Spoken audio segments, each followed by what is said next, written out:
Viva a bossa, sa, sa, viva a palhoça, sa, sa, sa, sa. Olá, boa tarde. Antecipo os meus agradecimentos pelo convite em poder comungar com vocês a região mais inóspita, porém, por outro lado, a mais emocionante e generosa região vínica do mundo.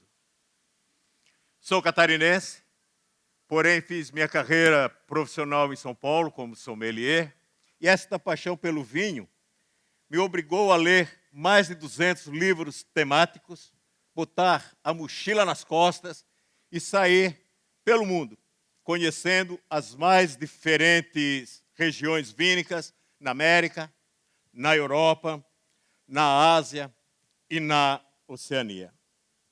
Porém, por mais sedutoras que elas foram, o solo árido, o sol quente e constante, e não diferente, o afável e garboso velho Chico me surpreendeu, me provocando uma paixão arrebatadora. Escolhi de imediato, aos 40 anos, aquele pedaço do rincão brasileiro para viver os melhores dias da minha vida e certamente irei até morrer. E é desta forma que eu entendo, tendo essa paixão arrebatadora por uma região, entendo D. Pedro II, ao seu caminho para o exílio, querendo ficar no Nordeste brasileiro. E tudo por quê? Ainda no Brasil Império, D. Pedro II solicitou o trabalho de um engenheiro alemão para balizar o Rio São Francisco de Pirapora, em Minas Gerais, até a sua foz.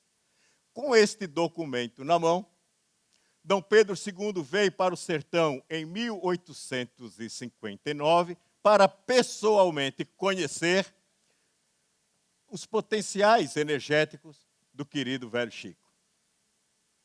Porém, foi a seca de 1877 a 1879 que o fez retornar. Identificou no rio o potencial de integração e desenvolvimento do sertão brasileiro. Porém, as belas cachoeiras de Paulo Afonso tornavam o nosso rio inavegável. Desta forma, foi construída uma ferrovia ligando Piranhas, em Paulo Afonso,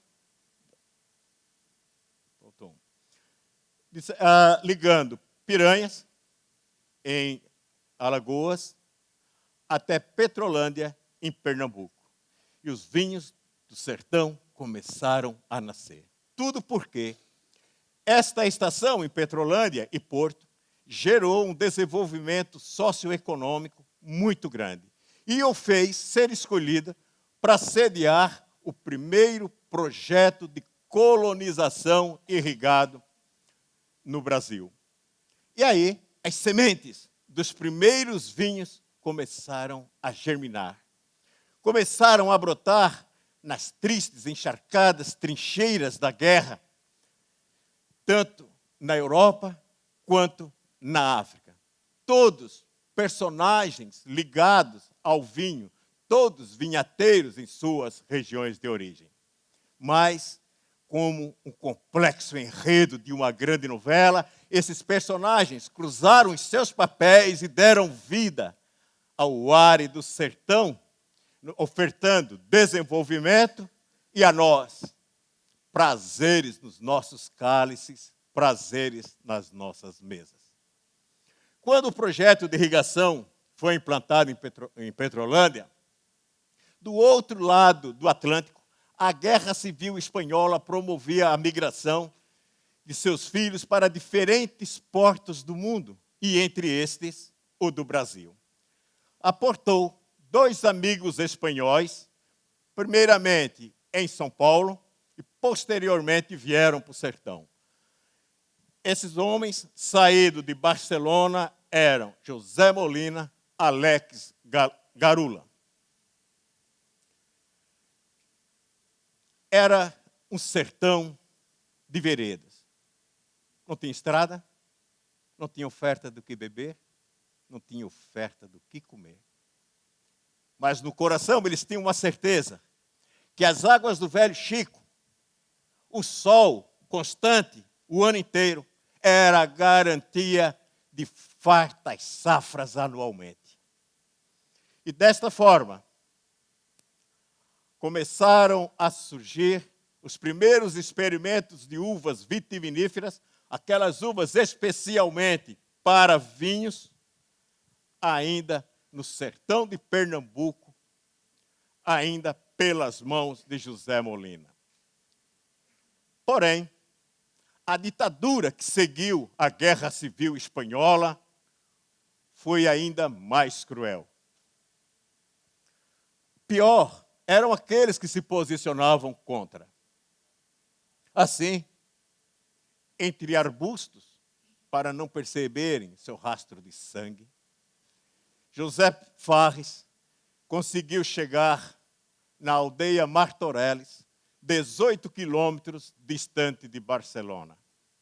Ancorado nos ombros de seu filho Afonso, de apenas 13 anos. Pela sua mulher, Rosário Ráfalos, que pela outra mão carregava um garoto de 6 anos de idade no meio do mato, conseguiu chegar nos fundos da casa de seus pais e lá acomodar minimamente num casebre sem nenhum conforto. Mesmo baleado nas 2 pernas, mesmo padecendo, conseguiu voltar ao porto de Barcelona e de lá embarcar para o Brasil. A sorte continuou do lado dele. Embalado nas ondas do Atlântico, ele foi cuidado por um médico. Chegando no Brasil, encontrou Alex Garula, um dos sócios desse projeto que já existia no sertão, e veio para cá. Ao chegar, muito antes de chegar no projeto dos amigos dele, conheceu o projeto de colonização irrigada. Comprou terras e adquiriu o equivalente a 5 campos de futebol e lá plantou os seus vinhedos. Suas uvas eram de uma qualidade excepcional, comercializadas no mercado São José de Recife. Nesta mesma época, nos arredores de Recife, estava sendo implantado uma fábrica de vermute. Seu proprietário, um conde italiano, gostava de pessoalmente comprar suas frutas e ficou maravilhado com aquela qualidade de uvas. E mais, ficou instigado para conhecer o sertão, o berço daqueles néctares. Comprou, foi além, comprou uma fazenda nas margens do Velho Chico e lá conseguiu o primeiro registro de uma vinícola nordestina, outubro de 1964. Para capitaneá-la, chegou Jean Vitar. Jean Vitar é um francês, nasceu na Normandia, infelizmente muito pequeno, teve que conviver com os bombardeios da Segunda Guerra Mundial e particularmente os do dia D, um marco divisório da Segunda Guerra. Quando moço, Jean esqueceu as cicatrizes da guerra, os traumas de infância, e foi estudar enologia em Argel, capital da Argélia. Então, logo se formou, foi convidado pelo governo marroquino para fazer parte de um projeto de elaboração de vinhos.